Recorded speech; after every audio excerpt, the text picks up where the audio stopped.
all the keys to success that you've mentioned are important. But there was a study at Harvard University that set out to find the star performers, not just in business, but in sport, art, and science as well.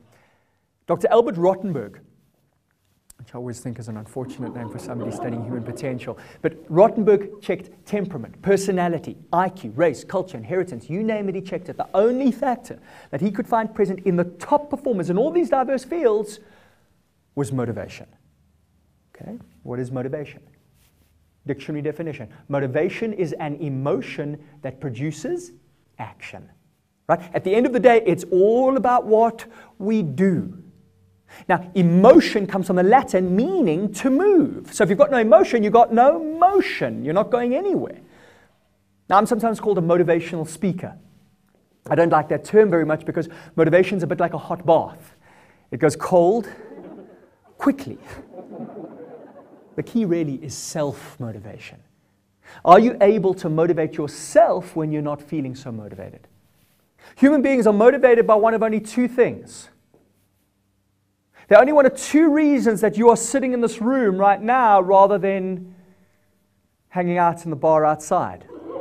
There's only one of two reasons that human beings buy from you, marry you, connect with you. There's only one of two reasons that human beings do anything, and that is pain and pleasure. We're motivated to reduce pain. We're motivated to increase pleasure. And so if there's anything that you want to do in your life, and let's face it, most of the time we know what we need to do. It's not rocket science, is it? Losing weight, exercise more, eat more healthily, create wealth, get out of debt, spend less. I mean, we know this stuff, right? But why are we not doing it? Because we're not motivated, because we're focusing on the immediate pleasure that comes when you sit in front of the TV with a bag of chips instead of going to the gym, or the immediate pleasure that comes when you overspend instead of getting out of debt and saving, rather than the long-term pleasure, yeah? We're the buy now, pay later generation. Actually, it should be the buy now, worry later generation, because actually later is when we feel the pain. So we defer pain. And this, research shows, is one of the fundamental keys to success is future orientation. The ability to focus on long-term pleasure, to delay immediate gratification, to put aside short-term pleasure so that you can get the long-term gain. And so if you ever want to do something that you know you need to do and you're not feeling motivated, focus on the long-term pleasure rather than the immediate pleasure. And here's a beautiful thing that happens. How many of you in this room exercise regularly? Put up your hands. Wonderful. And I can see it. So how many of you who exercise regularly, is that the best part of your day? Keep your hands up. Virtually all of you, and you understand that your colleagues are looking at you and going, are you into sadomasochism? That's the best part of your day? Because here's the little secret about all of this. When you get into a positive, healthy habit, you start to get intrinsic pleasure from it.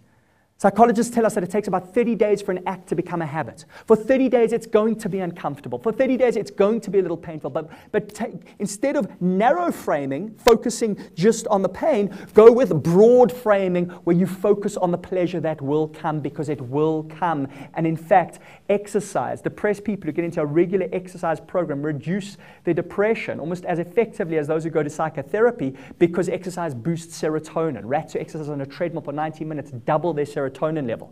Don't ask me how they got rats to exercise on a treadmill. Maybe they put on a Jane Fonda video. But the point is that exercise is a very powerful way to boost your emotional state.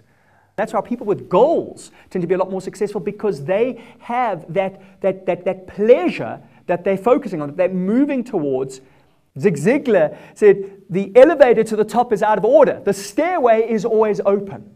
But if you're going to take those stairs, you need to know where those stairs are taking you, so that you are motivated by that pleasurable future. Now, when I talk about pain and pleasure, you might think, oh, it sounds a little superficial, pain, pleasure. But hey, Mother Teresa and all that great work that she did, hey, it's a form of pleasure. When you alleviate somebody's suffering, when you create something wonderful for the world, when you're out there giving of yourself, that's all pleasurable. So there's different kinds of pleasure. Pleasure isn't just sex, drugs, and rock and roll. Pleasure, in fact, the deeper pleasure is what really motivates us.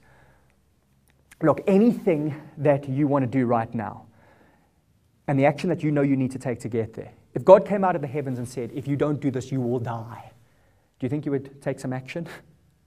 You bet, right? Because you'd be seriously motivated. You would have a reason. You would have the avoidance of pain, by the way, which is also a very powerful motivator. A friend of mine's father was a 40-a-day cigarette smoker, tried everything, hypnosis, the patch, the pill, whatever it was, he tried it.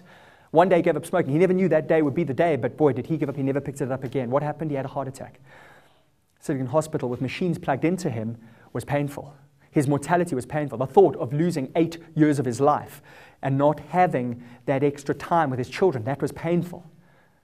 He didn't have to go to hypnosis, to the patch. He was motivated. And so if you want to motivate yourself, you need to ask yourself, what is the pain that is going to come if I do not take action, and what is the pleasure that will come if I do? Write it down, laminate it, remind yourself every single day, program yourself. Viktor Frankl, the great Holocaust survivor, said, he who has a why to live can bear almost any what. What is your why? Why are you doing what you're doing? What is it that you stand to gain? What is it that you stand to lose if you don't? When you are clear about your reasons, you will be self-motivated.